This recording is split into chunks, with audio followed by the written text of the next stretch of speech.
Everyone, आज हम बात करने वाले हैं एक ऐसे टूल के बारे में जो एआई इंटीग्रेट करके आपके अकाउंटिंग वर्कफ्लो को, स्पेसिफिकली रिसीट्स और पेमेंट्स की एंट्रीज को बहुत ही स्पीड से टैली में एंट्री कर देगा, या आपके कोई भी दूसरे software such as Zoho Books, QuickBooks. But फिलहाल ये टैली पे वर्क कर रहा है, एंड कैसे ये आपका 80% ऑफ टाइम रिड्यूस कर सकता है अकाउंटिंग का। So this is the website sortify.in। मैं आपको इस वीडियो में बताने वाला हूँ कि इस वेबसाइट को कैसे एक्सेस करना है, कैसे इस पे अपना सेटअप करना है विद इन 5 मिनट्स, और कैसे आप इस टूल को अपने डेली अकाउंटिंग वर्कफ्लो में यूज़ करके बहुत सारा टाइम बचा सकते हैं। सो ये वेबसाइट का नाम है sortify.in, और इसको लॉगिन करने के बाद हम एक डैशबोर्ड टैब पे आते हैं। अभी फ़िलहाल मैं अपलोड टैब पे हूँ, एंड जैसे आप देख सकते हैं इट्स रिटर्न के please at least add one new category. ये कैटेगरी ऐड करना इसलिए इम्पॉर्टेंट है बिकॉज सॉर्टिफाई एक कीवर्ड बेस्ड मैचिंग मैकेनिज्म पे वर्क करता है। तो जितने अच्छे और जितने एक्यूरेट आपकी कैटेगरीज होगी, सॉर्टिफाई का कैटेगराइजेशन भी उतना ही एक्यूरेट होगा। तो कैटेगरीज टैब पे जाते हैं। कैटेगरीज में यहाँ पे आप वन बाय वन एक अब ऐड कर सकते हो, या फिर you can directly bulk import your tally categories. अब वो कैसे करना है, तो यहाँ पे एक सुपर क्विक सेटअप का मैंने इंस्ट्रक्शन लिस्ट बना के रखा है। एंड बेसिकली आपको करना ये है कि नरेशन का जो TDL है वो डाउनलोड करके टैली में अपने ऐड कर देना है।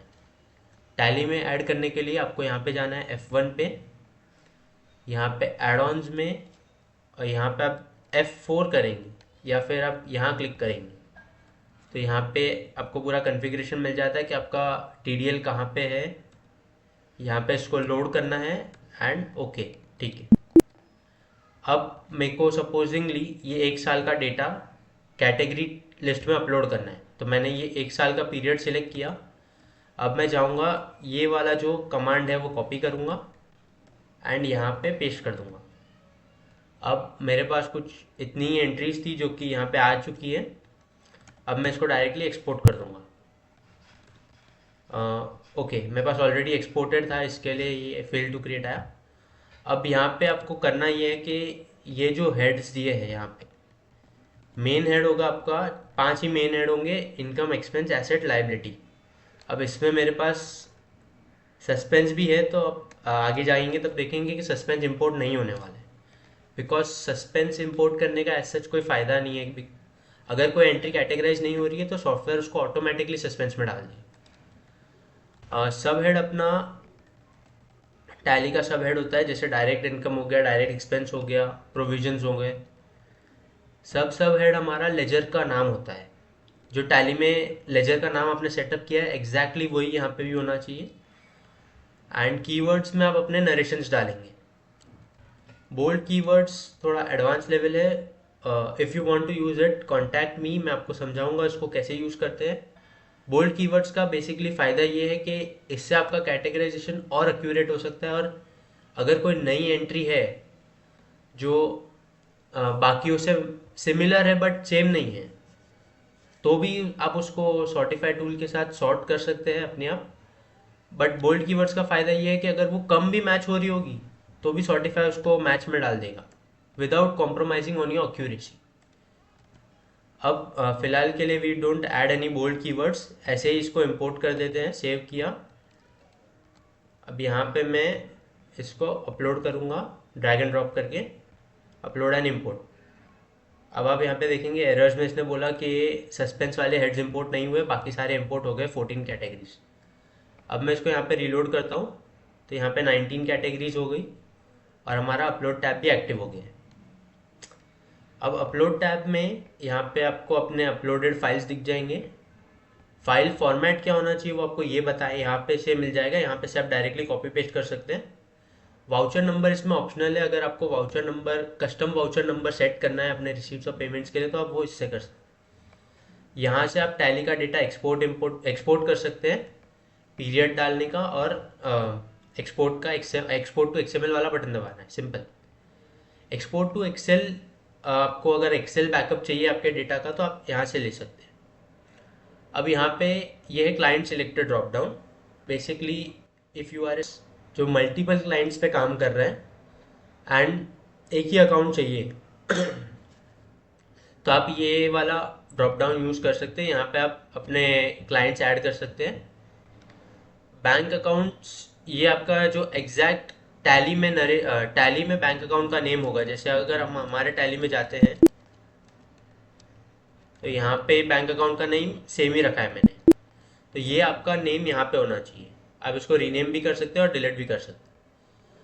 अब एक बात ये है कि आप जो भी कैटेगरीज अपलोड करेंगे वो एक बैंक लेवल पे सेव होगी। मतलब अगर मैंने यहाँ पे दूसरा कोई बैंक अकाउंट सेलेक्ट किया तो उसकी कैटेगरीज की लिस्ट पूरी अलग होगी। आपको अगर मल्टीपल बैंक्स में सेम कैटेगरीज रखनी है तो आप एक अपना कैटेगरीज एक्सेल का बैकअप ले लेना। एंड अभी यहाँ पे we also support bank reconciliation. पूरे इंस्ट्रक्शंस यहीं पे है। बेसिकली आपको ये 3 कॉलम्स अपने एक्सेल में ऐड करके अपलोड करना है। आपका एक्सेल का फॉर्मेट ऐसा हो जाएगा। अब ये आपको अगर चेक नंबर या यूपीआई आईडीज या रेफरेंस नंबर्स डालने हैं तो ये काम आता है, वरना एज सच ये मैंडेटरी नहीं है अपलोड करना। एआई मोड का बटन यहाँ पे है। बेसिकली इट्स लाइक कि अगर मुझे कुछ नहीं आ रहा है तो मेरे एक सीनियर को मैं पूछूं कि ये एंट्री कहाँ जानी चाहिए। That's the purpose of it. अब यहाँ पे एक सेटिंग्स टैब में अगर जाते हैं तो यहाँ पे data management, you can delete your data from here. Data cleaning बहुत ज़रूरी है। अभी जैसे आप देखते हैं बैंक के नरेशंस में काफ़ी एक्स्ट्रा वर्ड्स आते हैं जो हमारे कैटेगराइजेशन को हैम्पर करते हैं। बेसिकली जितना क्लीन आपका नरेशन होगा आपका कैटेगराइजेशन उतना ही क्लीन हो, आपका कैटेगराइजेशन उतना ही एक्यूरेट हो। अब यहाँ पे लाइव रिव्यू देख सकते हैं। जैसे यूपीआई रेफरेंस नंबर ये सब नहीं चाहिए था हमको, तो हमने यहाँ पे एक डिफ़ॉल्ट आपको क्लीनिंग मैकेनिज्म दिया हुआ है। आपको अगर कुछ वर्ड चाहिए, जैसे आपको रेफरेंस नंबर चाहिए, तो यहाँ से रेफरेंस नंबर डिलीट कर देने का, सिंपल एज दैट, और सेव कर देने का।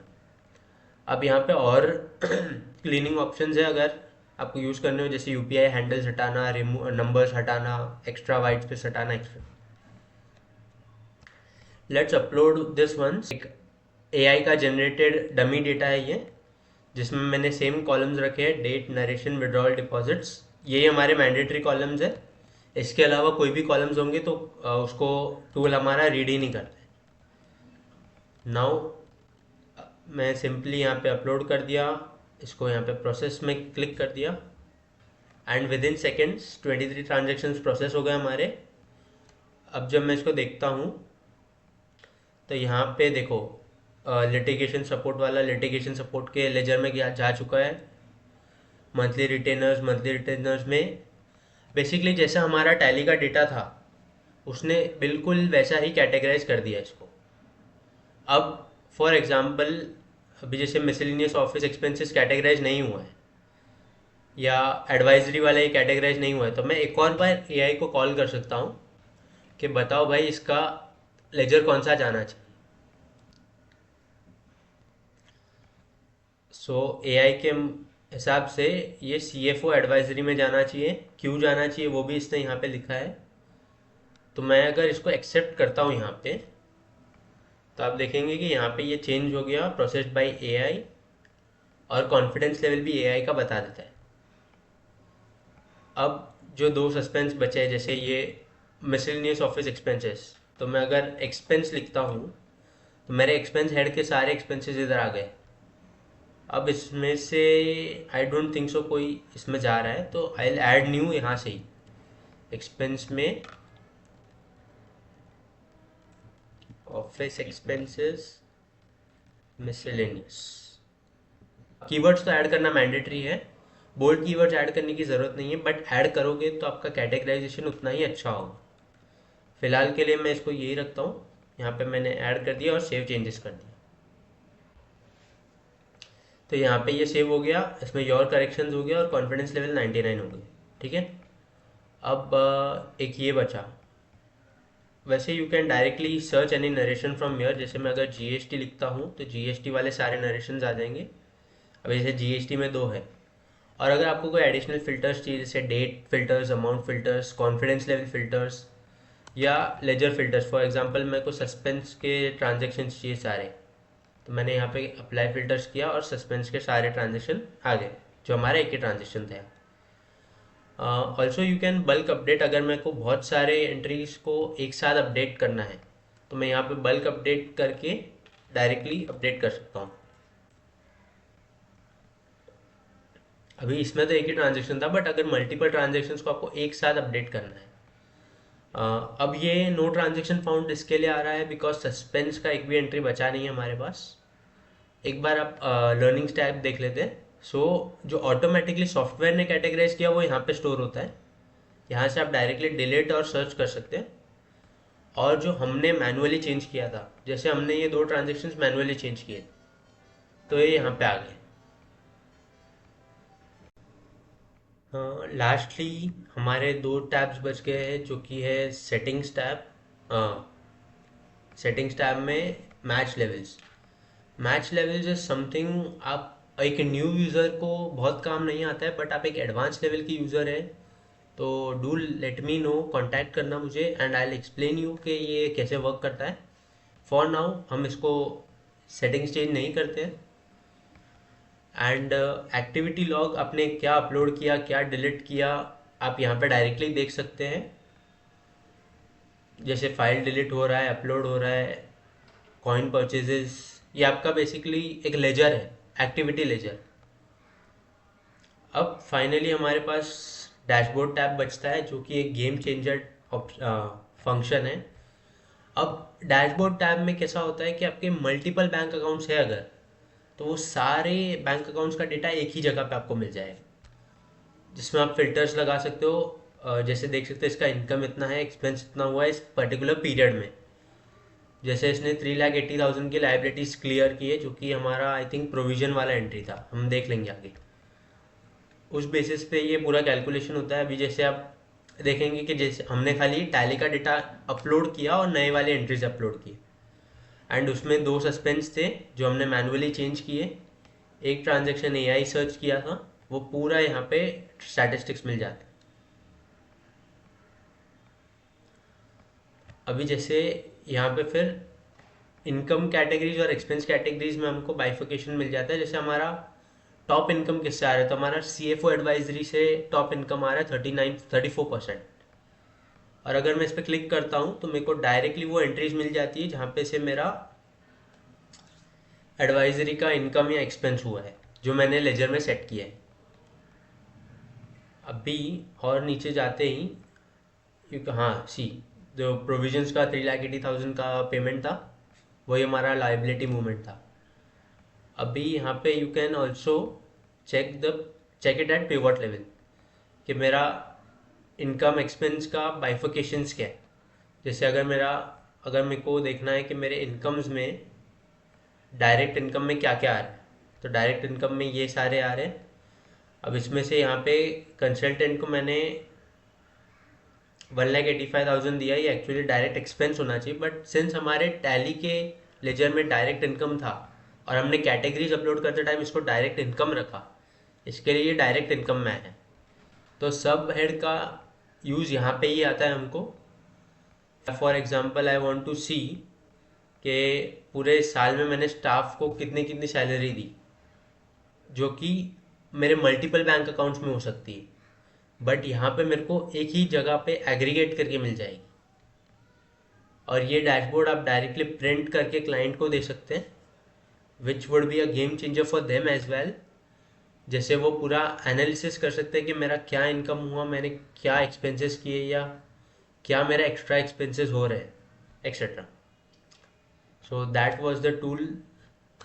आप इसको यूज़ कीजिए, मुझे बताइए कि ये टूल आपको कितना हेल्पफुल रहा और इसमें क्या we can add to enhance your work flows. Thank you.